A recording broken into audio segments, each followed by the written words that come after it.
Hi everyone, thank you for tuning in. This is your instructor Joy. Thank you very much for your continuous support here in my YouTube channel, also in my Patreon page, which is in the description below. I also truly appreciate for your kind comments, questions, encouraging words, booking lessons with me and sending me donations. That means the world to me. Thank you very much. Today's video will be an answer to a subscriber. A violinist was wondering whether I could give some tips when it comes to audition and exam preparation. Very good question. Those can be quite challenging for different reasons. Often we have to prepare a long list of repertoire, many pieces, and often we don't have enough time to go through all. So having good strategy, knowing how to prepare well, is a good start for sure. There are many things that we could do, but I thought I will simplify by giving you 5 to-do lists and 5 not to-do lists to help you for your successful audition and exam preparation. First, to-do list. Start early enough with the right repertoire. Which means solo pieces, often we have choice to pick what kind of pieces we want to play. If you are given other pieces such as orchestral excerpts or some studies that you have to play, that's a different story. But if you have a choice, pick the solo piece that you can play well under such stress. Sometimes we pick pieces to challenge ourselves or to learn new technique, but when it comes to audition or exams preparation, this is not time to see how much you can push yourself, but this is time to play well. In order to do that, you need to pick the right piece, right repertoire that you can perform well under such stressful condition. Once you've done that, make sure you start preparing early enough. Let's say you have about 8 weeks to prepare, then you should have read, know all the notes of all list of your exam or audition list in the first 3 to 6 days. It's better to have head start, to work a little intensely at the beginning, so that at the end you have extra time left. That's always very helpful, instead of reading for 2 week long, 3 week long, just reading, going through, and then we're just letting time go by without spending efficiently. Second one, to-do list. Prioritize. So you first go through all your list and then see which one needs the most practicing. And then you're planning your practicing, starting the hardest passage that needs the most attention. So that you put more time on those difficult passages. And then the easier part can be at the end for 2 reasons. The harder passages need more practicing, more frequent practicing, quantity-wise and quality-wise. And also our attention at the end of the practicing session tend to fade out. So at the beginning of the practicing session, when your brain is most fresh, then you want to use that fresh brain with the most challenging, most difficult passages. So for that reason, always prioritize your practicing list, and then when you start practicing, start with the hardest one and then finishing with the easiest one, whether it's 1 practicing session or several practicing sessions a day. Yeah. And then let's see list 3. Play, practice, and perform in different rooms in front of different people. So if you only practice in your own practicing room, always same room, always in a familiar environment, whether it's a video recording or whether it's in front of juries or a different large hall for orchestra, as soon as the environment changes, it's so unfamiliar with us. Not only we're already stressed out for the audition playing, but that's an additional stress.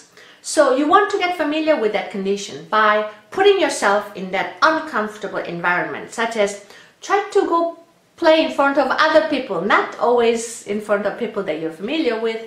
Just randomly ask people if you could play for them.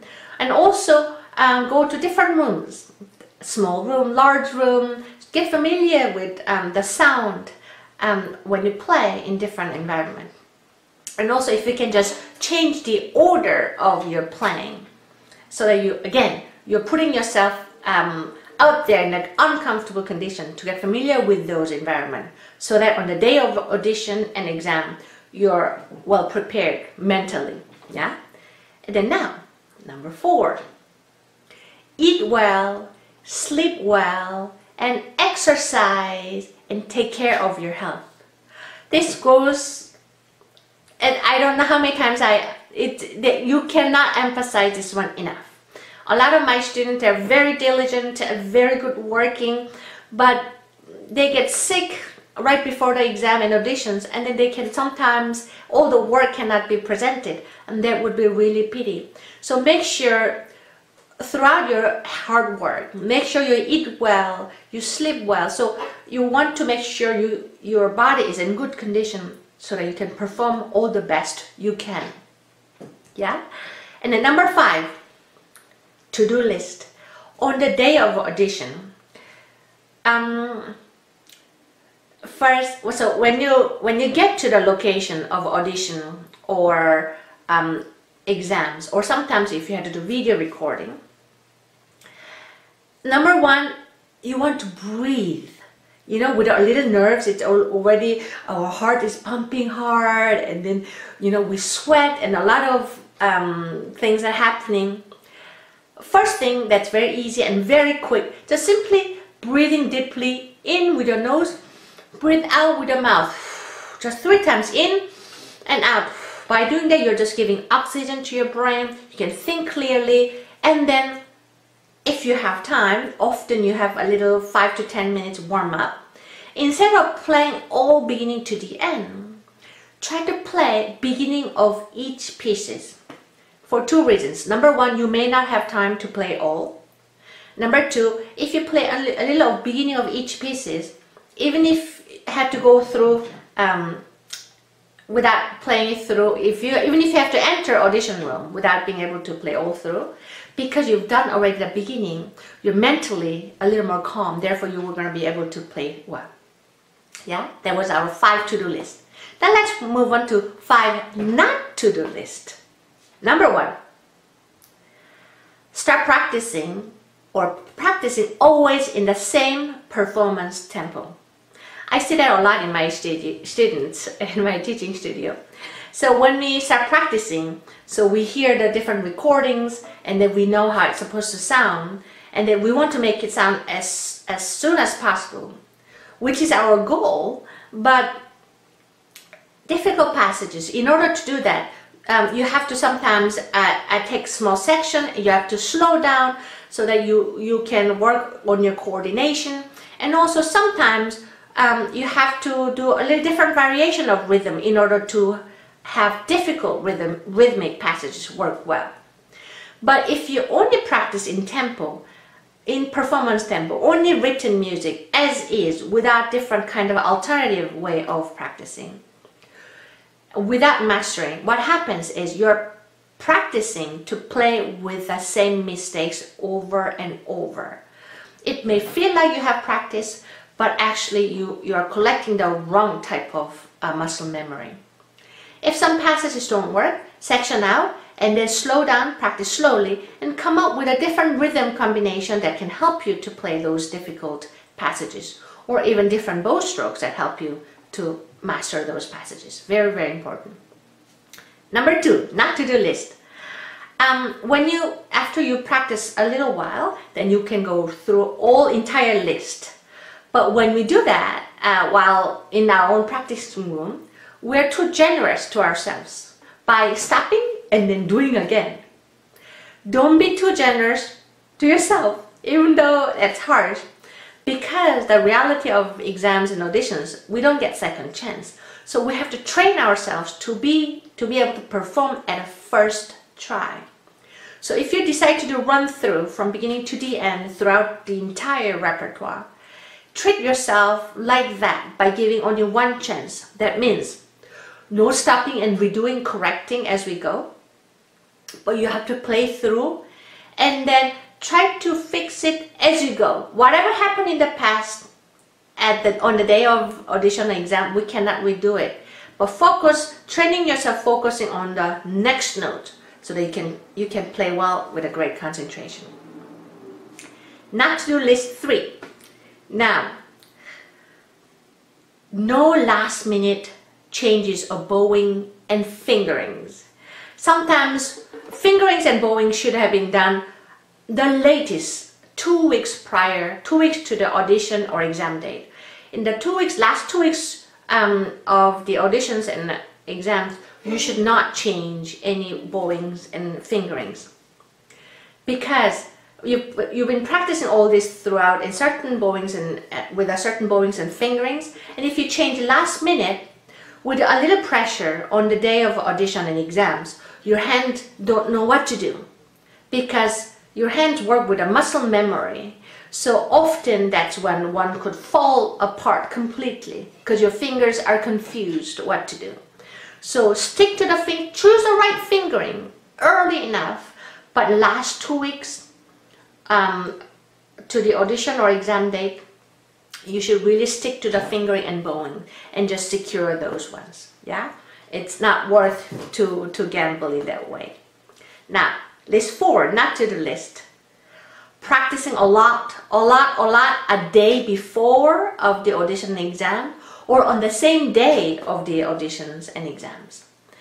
The work should be done way ahead of time.